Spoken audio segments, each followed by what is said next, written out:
Bollywood hero Sushant Singh Rajput కేసును CBI close చేసింది. దీనికి సంబంధించి క్లోజింగ్ రిపోర్టును ముంబై కోర్టులో దాఖలు చేసింది. సుశాంత్ మృతిలో ఎటువంటి కుట్ర కోణం లేదని అందులో తెలిపింది. దాదాపు 5 ఏళ్ల పాటు సుశాంత్ కేసును ఇన్వెస్టిగేట్ చేసిన సిబిఐ సుశాంత్ది ఆత్మహత్యగా తేల్చింది. సుశాంత్ సింగ్ రాజ్పుత్ మరణంతో నటి రియా చక్రవర్తికి ఎలాంటి సంబంధం లేదని సిబిఐ ఆమెకు క్లీన్ చిట్ ఇచ్చింది. సుశాంత్ మేనేజర్ దిశా మృతి కేసును సిబిఐకి అప్పగించాలని ఇటీవల కోర్టులో ఆమె తండ్రి వ్యాజ్యం వేశారు. అయితే పిటిషన్ వేసిన కొద్ది రోజులకే కేసును క్లోజ్ చేసేశారు.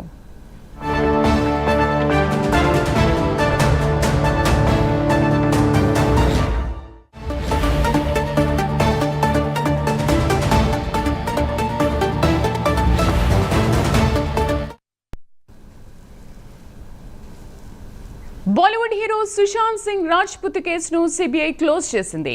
దీనికి సంబంధించి క్లోజింగ్ రిపోర్టును ముంబై కోర్టులో దాఖలు చేసింది. సుశాంత్ మృతిలో ఎటువంటి కుట్ర కోణం లేదని అందులో తెలిపింది. దాదాపు 5 ఏళ్ల పాటు సుశాంత్ కేసును ఇన్వెస్టిగేట్ చేసిన సిబిఐ సుశాంత్ది ఆత్మహత్యగా తేల్చింది.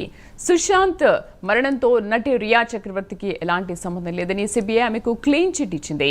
సుశాంత్ మేనేజర్ దిశా మృతి కేసును సిబిఐకి అప్పగించాలని ఇటీవల కోర్టులో ఆమె తండ్రి వ్యాజ్యం వేశారు. అయితే పిటిషన్ వేసిన కొద్ది రోజులకే కేసును క్లోజ్ చేశారు. దీనికి సంబంధించి పూర్తి సమాచారాన్ని మా నేషనల్ బ్యూరో చీఫ్ కళ అందిస్తారు. కళ, ఓవర్ టు యు. శ్రీదేవి, దాదాపు సుశాంత్ కేసు ఎట్టకేలకు మాత్రము దాదాపు 5 సంవత్సరాలు జరిగినటువంటి ఏదైతే సిబిఐ కేసు మాత్రం ఒక క్లీన్ చిట్ ఇవ్వడంతో ఒక్కసారిగా కూడా మరి వార్తల్లోకి ఎక్కింది. దాదాపు మనకు బాలీవుడ్ నటుడు సుశాంత్ కి సంబంధించింది చాలా విలక్షణమైనటువంటి నటుడు. దేశవ్యాప్తంగా కాదు, ప్రపంచవ్యాప్తంగా కూడా ఎంతో మంది అభిమానులు ఉన్నటువంటి నటుడు ఒక్కసారిగా కూడా ఆత్మహత్య చేసుకోవడంతో ఒక్కసారిగా కూడా బాలీవుడ్ అంతా కూడా ఆయన సన్నిహితులు అందరూ కూడా ఇది ఆత్మహత్య కాదు హత్య అంటూ కూడా చాలా మంది దాదాపు కొన్ని రోజుల వరకు కూడా సోషల్ మీడియా వేదిక కానీ మీడియా ముఖంగా కానీ వారి అనుబంధాన్ని కూడా వ్యక్తపరచడం జరిగింది. అయితే ఒకవైపు నిన్న జరిగినటువంటి ఏదైతే మనకు సిబిఐకి సంబంధించినటువంటి కేసుకు సంబంధించినటువంటి క్లీన్ చిట్ ఇవ్వడంతో ఒక్కసారిగా ఎవరైతే బాధితులు ఉన్నారో అటు రియా చక్రవర్తికి సంబంధించినటువంటి కుటుంబము ఆమె తరఫున వాదించినటువంటి న్యాయవాది మాత్రము సత్యమేవే జయతే అంటూ కూడా ఒక స్టేట్మెంట్ కూడా ఇవ్వడం జరిగింది. దాదాపు ఈ కేసు పూర్వపరాలు మనకు చూస్తే కన్నా దాదాపు మనకు జూన్ 14 తర్వాత 2020 సుశాంత్ మనకు బాంద్రా అనేది ఒక ఫిల్మ్ స్టార్ ఉండేటటువంటి హై సొసైటీ ప్లేస్. ఇందులో సుశాంత్ నివసిస్తూ ఉన్నాడు. అయితే ఆ రోజు ఆయన ఆత్మహత్య చేసుకోవడంతో ఒక్కసారిగా కూడా ఇది వార్తల్లోకి ఎక్కింది. దాదాపు సుశాంత్ ఒక బాలీవుడ్ నటుడు, ఎంతో చాలా సినిమాల్లో నటించాడు, చాలా కష్టపడి పైకి వచ్చినటువంటి వ్యక్తి, అందరితో సాన్నిహిత్యంగా ఉన్నటువంటి వ్యక్తి ఒక్కసారిగా ఆత్మహత్య చేసుకోవడం అన్నది కూడా బాలీవుడ్ అంతా కూడా ఆశ్చర్యానికి గురయ్యింది. దీనికి సంబంధించినటువంటి కేసు ఏదైతే ఉందో ఆయన ఆత్మహత్య చేసుకున్నటువంటి పిరికివాడు కాదు, ఇది హత్య అంటూ కూడా అందరూ కూడా చెప్పడంతో ఒక్కసారిగా కూడా వారి తల్లిదండ్రులు బీహార్ లో నివసిస్తారు. కేకే సింగ్ వారి తండ్రి పేరు. వీరి కుటుంబం అంతా కూడా బీహార్ లో నివసిస్తారు. సుశాంత్ మాత్రము బాంబేలో ఉంటూ తన ఫిల్మ్ ఇండస్ట్రీ ఫ్యూచర్ ఫిల్మ్ ఇండస్ట్రీకి సంబంధించినటువంటి అంతా కూడా కార్యకలాపాలంతా కూడా ఈ మనకు ముంబై నుంచి కూడా ఆయన వారి టీమ్ తో కూడా ఉండి సినిమాల్లో కూడా నటిస్తున్నటువంటి సందర్భం. ఒక్కసారిగా అందరూ చెప్పడంతో తనకు కొంతమంది వ్యక్తుల మీద డౌట్ ఉంది అంటూ తన తండ్రి బీహార్ పాట్నాలో కేసు వేయడం జరిగింది. ముఖ్యంగా అతి సన్నిహితంగా ఉండేటటువంటి వ్యక్తి, సుశాంత్ కి సంబంధించినటువంటి ఫ్రెండ్, దాదాపు చాలా రోజుల నుంచి కూడా సన్నిహితంగా ఉన్నటువంటి వ్యక్తి రియా చక్రవర్తిపై తనకు అనుమానాలు ఉన్నాయంటూ సుశాంత్ అకౌంట్ నుంచి కూడా 15 కోట్ల రూపాయలు మాయమయ్యాయంటూ కూడా ఆయన బీహార్ పాట్నాకు సంబంధించినటువంటి కేసు వేయడంతో ఒక్కసారిగా కూడా ఈ కేసు అనేక మలుపులు తిరిగింది. దీనితో ఏదైతే కేసు వేయడంతో రియా చక్రవర్తి తరఫున తన పోలీసులందరూ కూడా ఇన్వెస్టిగేషన్ చేయడం జరిగింది. దీనికి సంబంధించినటువంటి పూర్తి సమాచారాన్ని రాబట్టడం కొరకు రియాను అదుపులోకి తీసుకోవడం జరిగింది. అంతేకాకుండా రియాకు సంబంధించినటువంటి ఎన్సీబీ మాదక ద్రవ్యాలకు సంబంధించినటువంటి కేసులో కూడా ఆమెని అరెస్ట్ చేయడంతో ఒక్కసారిగా కూడా దీనికి సంబంధించినటువంటి పూర్తి సమాచారాన్ని రాబట్టేటటువంటి ప్రయత్నం చేశారు ఒకవైపు. అయితే ఇక్కడ రియా చక్రవర్తికి సంబంధించినటువంటి వాదనలు ఆమెను అరెస్ట్ ఎన్సీబీ అధికారులు అరెస్ట్ చేయడంతో ఆమె 27 రోజులు కూడా జైలు శిక్షను అనుభవించడం జరిగింది. 27 రోజుల జైలు శిక్ష తర్వాత ఆమె బయటకు రావడం జరిగింది. ముఖ్యంగా దీనికి సంబంధించినటువంటి ఒకవైపు రియా చక్రవర్తి తన తండ్రి వేసినటువంటి ఏదైతే కేసు ఒకవైపు ఉంటే, మరి రియా చక్రవర్తి కూడా తన లాయర్ తోటి మనీష్ ఆయన లాయర్ తోటి మాకు వారి సోదరి మనుల మీద డౌట్ ఉంది అంటూ కూడా వారి సోదరి మనుల యొక్క డ్రగ్స్ ఇవ్వడం, అంటే కొన్ని టాబ్లెట్స్ ఇవ్వడం వల్లనే ఆయన మరణించాడు అంటూ కూడా ఈ రియా చక్రవర్తి మరొక కేసు వేయడంతో ఒక్కసారిగా కూడా అటు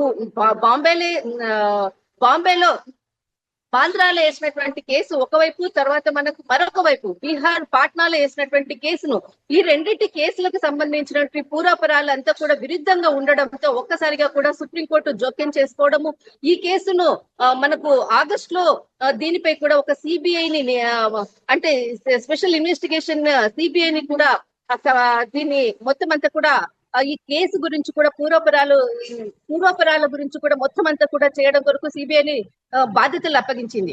అయితే అప్పటి నుంచి కూడా సిబిఐ అనేక కోణాల మీద దీనిపై ఇన్వెస్టిగేషన్ ప్రారంభించింది. ముఖ్యంగా ఒకవైపు తల్లిదండ్రులు, ఒకవైపు స్నేహితులు, మరొక వైపు సోదరి మనుషులు, ఈ ముగ్గురు ఒకవైపు, తర్వాత మరొక వైపు రియా చక్రవర్తి ఒకవైపు. దీనికి సంబంధించినటువంటి దాదాపు 4.5 సంవత్సరాల తర్వాత జరిగినటువంటి ఏదైతే ఈ కేసుకు సంబంధించినటువంటి తీర్పు నిన్న ఏదైతే మనకు వారికి సంబంధించినటువంటి రియా చక్రవర్తికి సంబంధించినటువంటి ఒక క్లీన్ చిట్ ఇవ్వడంతో ఒకవైపు దీనికి సంబంధించినటువంటి మరి వార్తల్లోకి ఎక్కింది.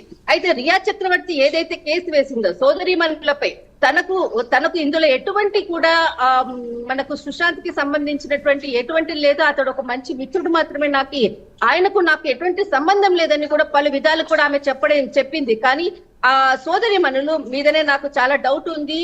సోదరీమణులకు తన యొక్క హెల్త్ పర్పస్ మీద ఢిల్లీలో ఉన్నటువంటి ఆర్ఎంఎల్ హాస్పిటల్ అన్నది అక్కడ ఒక వైద్యుడు జూనియర్ డాక్టర్ తోటి మెడిసిన్స్ ఇప్పించి తనకు ఈ యొక్క మెడిసిన్స్ అలవాటు చేశారు. వారి మీదనే నాకు డౌట్ ఉంది, ఆ టాబ్లెట్స్ వాడడం వల్లనే ఈయన చనిపోయాడు అంటూ కూడా రియా చక్రవర్తి మరొక వైపు తన వాదనలు వినిపించింది. మొత్తం మీద అటు సోదరిమణులు అనుకోవచ్చు, అటు తండ్రి చెప్పేటటువంటి రియా చక్రవర్తి మీద అనుకోవచ్చు, వీరందరితో కూడా మొత్తం అంతా కూడా ఇన్వెస్టిగేషన్ చేసి సిబిఐ ఒక పూర్తి సమాచారం రాబట్టింది.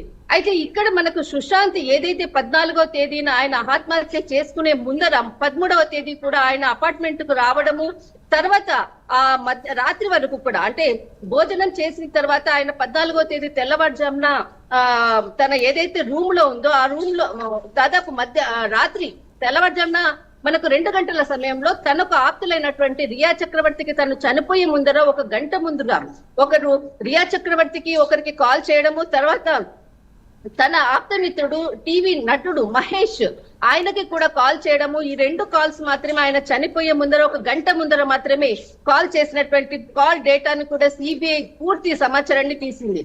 అయితే వీరితో ఏం మాట్లాడారు, ఆ చనిపోయే ముందర ఆయన చెప్పినటువంటి విషయాలు ఏంటి అన్నటువంటి పూర్తి సమాచారాన్ని కూడా తన మిత్రుడిని కూడా, తర్వాత మహేష్ శెట్టి తన మిత్రుడిని, తర్వాత మనకు రియా చక్రవర్తిని కూడా ఇన్ఫర్మేషన్ తీసుకోవడం జరిగింది. అయితే తను ఏదైతే ఒకసారి చనిపోయే ముందర తన యొక్క మెంటల్లీ డెసిషన్ తీసుకున్న తర్వాత ఆ 2 గంటలు అంటే మధ్యాహ్నం అర్ధరాత్రి 2 గంటల నుంచి 3:30 ప్రాంతం వరకు కూడా ఆయన గూగుల్లో తనకు నొప్పి లేకుండా ఏ విధంగా మరణించాలి అన్నటువంటి ఒక గూగుల్ సర్చింగ్ కూడా చేసినటువంటి డాటాని కూడా సిబిఐ నివేదికలు తీయడం జరిగింది.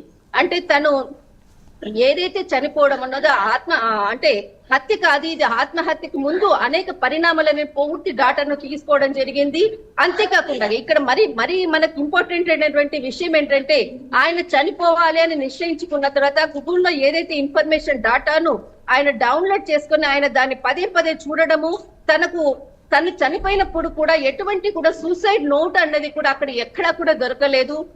మొత్తం అంతా కూడా కొన్ని రోజుల వరకు కూడా ఆ రూమ్ ఏదైతే ఆయన అపార్ట్మెంట్ ఉందో అపార్ట్మెంట్ అన్నిటినీ కూడా వారు ఇన్వెస్టిగేషన్ చేశారు, ఎక్కడ కూడా సూసైడ్ నోట్ దొరకలేదు. కానీ ఆయన చనిపోవాలని మెంటల్లీ డిసైడ్ అయ్యాడు. కాబట్టి ఈ విధంగా ఆయన చనిపోవడం జరిగింది. అది హత్య కాదు, అంటే ఇది ఆత్మహత్య అంటూ కూడా సిబిఐ ఒక క్లీన్ చిట్ ని మాత్రం ఇవ్వడం జరిగింది. మొత్తం మీద